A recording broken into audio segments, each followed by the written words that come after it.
چنانچہ اس پر جو وعید آئی ہے سورہ بقرہ کی آیت نمبر 85 میں، افتؤمنون ببعض الکتاب وتکفرون ببعض،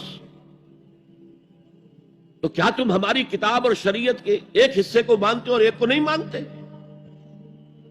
فما جزاء من يفعل ذلك منکم، تو جو کوئی بھی تم میں سے یہ روش اختیار کرے گا اس کی کوئی سزا نہیں ہے الا خزي فی الحیات الدنیا، سوائے اس کے کہ دنیا کی زندگی میں ذلیل اور خوار کر دیے جائیں، وَيَوْمَ الْقِيَامَةِ يُرَدُّونَ إِلَىٰ أَشَدِّ الْعَذَابِ، اور قیامت کے دن شدید ترین عذاب میں جھونک دیے جائیں، وَاللَّهُ بِغَافِلٍ عَمَّا تَعْمَلُونَ، اور جو کچھ تم کر رہے ہو اللہ اس سے غافل نہیں ہے۔ تم اپنی ظاہری ٹیپ ٹاپ سے، اپنے داڑھیوں کے طول سے اللہ کو دھوکہ نہیں دے سکتے، اپنے عمروں اور حجوں کی تعداد سے اللہ کو دھوکہ نہیں دے سکتے۔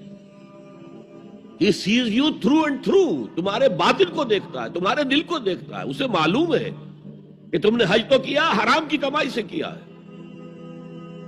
بہرحال یہ بڑی شدید وعید والی آیت ہے قرآن مجید میں، کہ جس کا نقشہ ہماری نگاہوں کے سامنے آج دنیا میں مسلمانوں کی کیا وقت ہے، کیا حیثیت ہے۔ 1.25 ارب سے لے کر 1.5 ارب تک کی تعداد ہے جو آنکی جاتی ہے مسلمانوں کی دنیا میں،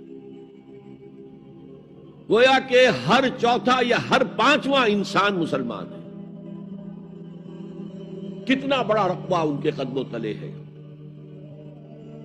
ہر طرح کے وسائل اللہ نے مہیا کیے ہیں، معدنیات، نباتات،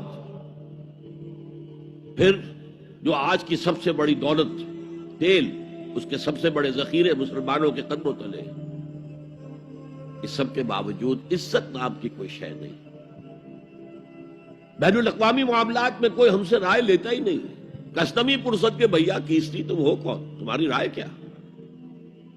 G7 بیٹھیں گے، G9 بیٹھیں گے، G13 ہوں گے، G15 ہوں گے، وہ بیٹھ کر طے کریں گے۔ کوئی مسلمان ملک نہ G7 میں نہ G15 میں، جسے ہم محاورے میں کہتے ہیں، نہ 3 میں نہ 13 میں۔ یہ ہے ہماری عزت آج دنیا میں۔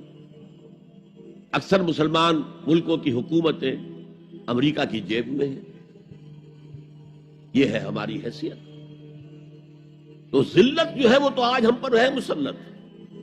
فما جزاء من يفعل ذلك منكم الا خزي في الحیات الدنیا ویوم القیامت۔ اب یہ قیامت کے دن کی بات جو اللہ فرما رہے ہیں، دعا ہی کی جا سکتی ہے کہ اللہ تعالیٰ اس سے بچا لے، کرم فرمائے، اپنی شان غفاری اور شان رحیمی سے ہمیں